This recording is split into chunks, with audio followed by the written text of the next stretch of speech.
4 పదుల వయసు వచ్చేసరికి మన శరీరంలో అనేక మార్పులు వచ్చేస్తాయి. ముఖ్యంగా మహిళల్లో కండరాల క్షీణత మొదలవుతుంది. ఎముకలు కూడా బలహీనమవుతూ ఉంటాయి.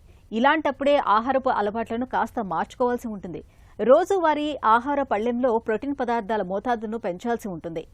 40లలోకి వచ్చాక మన శరీరానికి ప్రోటీన్ అవసరం ఎంత ఉంటుందో, ఎలాంటి ఆహారాలను ఎక్కువగా తీసుకోవాలో, వేటికి దూరంగా ఉండాలో ఇప్పుడు తెలుసుకుందాం.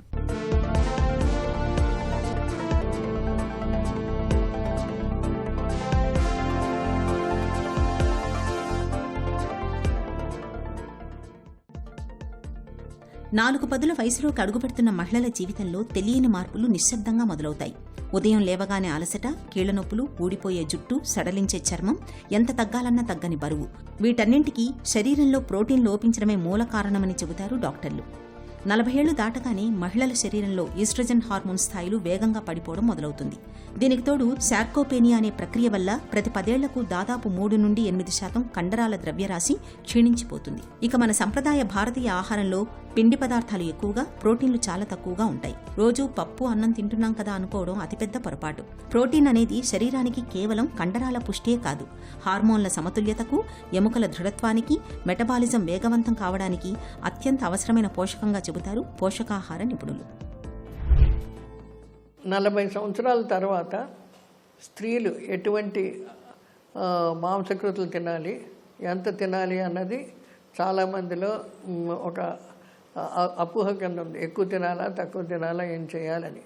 ఇప్పుడు మాంసకృతులు మామూలుగా ఏంటంటే అందులో ఎక్కువ ప్రోటీన్స్ ఉంటాయి. అదేవిధంగా అదే రకమైన ప్రోటీన్స్ మనకి తినే గింజ ధాన్యాల్లో కూడా ఉంటుంది. బియ్యం కానీ, గోధుమలు కానీ, జొన్నలు కానీ, వీటిల్లో కూడా ఉంటుంది. ఇప్పుడు మనం ప్రోటీన్స్ అని అన్నప్పుడు ఈ రెండు మనం బ్యాలెన్స్ చేసుకోవాల్సిన అవసరం ఉంది. గింజ ధాన్యాల్లో ఇక్కడ ప్రోటీన్స్ ఉంటాయి. మాంసకృతులు ముఖ్యంగా వీటిల్లో కూడా ఉంటుంది. ఏంటి, జంతు సంబంధమైన ఆహార పదార్థాలు, వెజిటబుల్స్లో ఉంటాయి. తర్వాత పప్పు దినుసుల్లో చాలా ఉంటుంది. కొంచెం గింజ ధాన్యాలు, బియ్యము, గోధుమలు, ఇటువంటి వాటిలో కూడా ఉంటుంది. ఇవన్నీ మన సమతులికంగా మనం బ్యాలెన్స్ చేసుకుంటూ తింటూ ఉంటే ఒక బ్యాలెన్స్డ్ డైట్, అంటే సమతులిక ఆహారం వస్తూ ఉంటుంది. ఇది మళ్ళీ ఈ ప్రోటీన్స్ అన్నది వయసు పరంపరంగా ఆధారపడి ఉంటుంది. పెరిగే పిల్లలకి కొంచెం ఎక్కువ ఉంటుంది, బాగా పెరిగిన పెద్దవాళ్ళకి తక్కువగా ఉంటుంది. అంటే 25-30 గ్రాములు పెద్దవాళ్ళలో ఉంటుంది. మళ్ళీ అందులో ఆడవాళ్ళు మగవాళ్ళలో తేడా కొంచెం ఉంటూ ఉంటుంది అనమాట. ఎక్కువగా ఈ ప్రోటీన్స్ మన దేనికి కావాలంటే మన శరీరంలో ఉన్న కండరాలు, వివిధ కణాలు అవన్నీ బాగుపడడానికి, తర్వాత అవి ఆరోగ్యకరంగా పెరుగుదల ఉండడానికి, బాడీ పెరుగుదలకి, ఈ అన్నిటికీ మనకి ఈ మాంసకృతులు చాలా అవసరం. అది ఏమాత్రం తక్కువైనా కూడా మనిషి చాలా వీక్గా అయిపోతారు. ఈ ప్రోటీన్ సంబంధించిన కొన్ని రసాయనాలు ఉన్నాయి, అవి కూడా చాలా కుంటుపడిపోతాయి. అవి సరిగ్గా తక్కువ అవ్వడం వలన ఇంబ్యాలెన్స్ అయిపోయి మనుషుల్లో చాలా వీక్నెస్ కానీ, ఎన్నో రకాల న్యూనక వ్యాధులంటూ సంభవిస్తూ ఉంటాయి. ఇప్పుడు పప్పుల్లో చాలా ఎక్కువగా ఉంటుంది. అందులో సోయాబీన్లో 45 గ్రాములు ఉంటుంది. 100 గ్రాముల్లో 45 గ్రాములు ప్రోటీన్సే ఉంటాయి. అలా మిగతా గింజ ధాన్యాలన్నింటిలోనూ 10 నుంచి 20 వరకు ఉంటూ ఉంటాయి అన్నమాట. సో ఎవరైనా సరే శాకాహారంలో ఈ ప్రోటీన్స్ ఒక దాంట్లో ఉన్నది ఇంకొకటి ఉండదు. ఆ ప్రోటీన్స్లో యాక్చువల్గా మన బలం ఇచ్చే పదార్థం అమైనో యాసిడ్స్ అంటారు. ఆ అమైనో యాసిడ్స్ ఒక దాంట్లో కొన్ని ఉంటాయి, ఇంకో దాంట్లో కొన్ని ఉంటాయి. అందుకని ఎప్పుడూ మిక్స్ చేసుకుంటూ ఇవి కలుపుకుంటూ ఉంటే సంపూర్ణ ఆహారం వస్తూ ఉంటుంది. అమైనో యాసిడ్స్ బ్యాలెన్స్ అయ్యి బాడీ గ్రోత్ బాగుంటూ ఉంటుంది అనమాట. సో ఇలాగ ప్లాన్డ్గా తీసుకోవాల్సిన అవసరం ఉంది. దీని తర్వాత ఏంటంటే ఎంత క్వాంటిటీ అన్నది మనుషుల యొక్క వయసును బట్టి, వాళ్ళ యొక్క శారీరక స్థితిని బట్టి, ఇంకోటి ఏంటంటే స్త్రీయా పురుష అన్నది వీటిల్లో ఆధారపడి ఉంటూ ఉంటుంది. 40 ఏళ్ల వయసులో ఆహారమే శరీరానికి చక్కటి ఔషధం. 40 దాటిన ప్రతి మహిళ ప్రతిరోజు తమ శరీర బరువులో ప్రతి కిలోకు కనీసం 1 నుండి 1.2 గ్రాముల ప్రోటీన్ను ఆహారంలో తప్పనిసరిగా భాగం చేసుకోవాలి. శాకాహారులు తమ రోజువారీ ఆహారంలో పెసలు, శనగలు, రాజ్మా, చోలే, కందిపప్పు వంటి పప్పు ధాన్యాలను సమృద్ధిగా తీసుకోవాలి. పన్నీర్, సోయాబీన్, పుట్టగొడుగులు, బాదం, వాల్నట్స్, చియా సీడ్స్, ఫ్లాక్స్ సీడ్స్లో నాణ్యమైన ప్రోటీన్ లభిస్తుంది. వీటిని తరచూ తీసుకోవాలి. మాంసాహారులు గుడ్డులోని తెల్లసొన, స్కిన్లెస్ చికెన్, చేపల్ని తప్పకుండా తీసుకోవాలి. వీటితో శరీరానికి అవసరమైన అమినో యాసిడ్లు అందుతాయి. ఉదయం టిఫన్లలో కేవలం ఇడ్లీ, దోశలకు పరిమితం కాకుండా మొలకెత్తిన విత్తనాలు లేదా ప్రోటీన్ స్మూతీస్ తీసుకోవడం మేలు. 40 ఏళ్ళు ఉన్న ఒక స్త్రీ ఏమో 20 నుంచి 30 గ్రాముల వరకు ఆహారంలో ప్రోటీన్స్ అంటే మాంసకృతులు ఉండవలసిన అవసరం.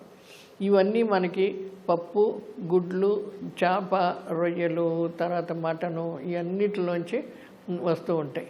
తర్వాత గింజ ధాన్యాల్లో కూడా మనకి ఉంటుంది. గింజ ధాన్యాలు, పప్పు కలిపితే ఈ రెండిట్లో వచ్చే మాంసకృతులు, పప్పుల్లో 1% మాంసకృతులు వస్తే దాంట్లో ఉన్న మాంసకృతుల్లో ఉన్న అమైనో ఆమ్లాలు జంతు సంబంధమైన ఆహార పదార్థాల్లో తింటే ఎంత ఉంటుందో అంత ఉంటాయి. అందుకని ఎప్పుడూను చాలా మటుకు వెజిటేరియన్స్ అంతాను పప్పు తర్వాత గింజ ధాన్యాలు కలిపి జాగ్రత్తగా తీసుకుంటూ ఉంటే చాలా మంచిది. ఇంకొకటి ఏంటంటే గింజ ధాన్యాలు అన్నప్పుడు పొట్టు చాలా మటుకు తీసేయకూడదు. బాగా మరపట్టిన బియ్యం కానీ, బాగా మరపట్టిన గోధుమలు, లేకపోతే జల్లించేసి దానిపైన ఇది తీసేయడం కానీ ఇలాంటివి ఉంటే చాలా మటుకు విటమిన్లు అన్నీ పోతూ ఉంటాయి.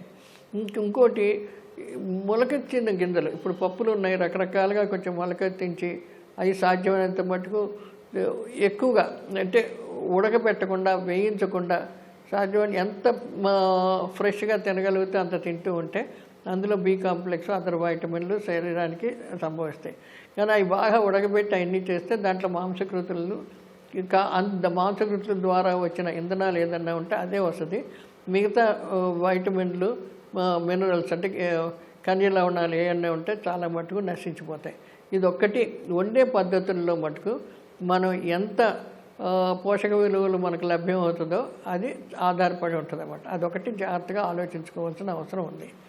ఇప్పుడు ఇది ఇలా తీసుకుంటూ వాళ్ళేమో ఆహారం ఏమో జాగ్రత్తగా పెట్టుకొని వాళ్ళు చేసే పనిని బట్టి ఎంత పని చేస్తున్నారు, వాళ్ళు చేసే శారీరక స్థితిని బట్టి మనం ఎంత మాంసకృతులు ఇవ్వాలి, ఎంత ప్రోటీన్స్ ఇవ్వాలన్నది ఆధారపడి ఉంటూ ఉంటుంది.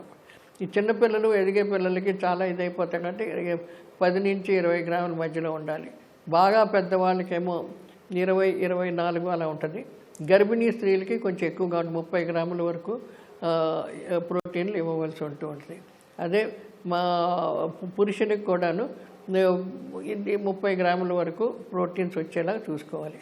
ఈ ప్రోటీన్స్ ఒకటి ఏంటంటే నీటిలో కరిగే విటమిన్లా కాదు, తర్వాత హీట్ లెబైల్ అంటే ఉడకబెడితే పాడైపోయేవి కూడా కాదు.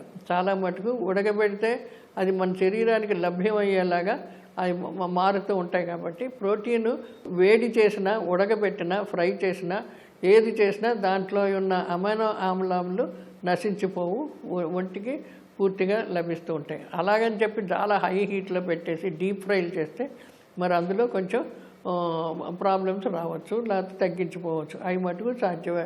ఎప్పుడైనా అవసరం వచ్చినప్పుడు తీసుకోవాలి, కానీ రెగ్యులర్గా అవి వాడుకోవడం మంచిది కాదు. 4 పదుల వయసులో ఆరోగ్యాన్ని బేషుగా ఉంచుకునేందుకు ఏ ఆహారాన్ని దూరంగా ఉంచాలి, వేటిని మితంగా తీసుకోవాలో తెలుసుకోవడం చాలా అవసరం. ముఖ్యంగా మైదా, పంచదార, ప్యాకెట్ ఫుడ్స్, కూల్ డ్రింక్స్, నూనెలో వేయించిన పదార్థాలకు ఎంత దూరంగా ఉంటే అంతే మంచిది. ఎందుకంటే ఇవి ప్రోటీన్ శోషణను దెబ్బతీసి ఒంట్లో కొవ్వును పెంచుతాయి.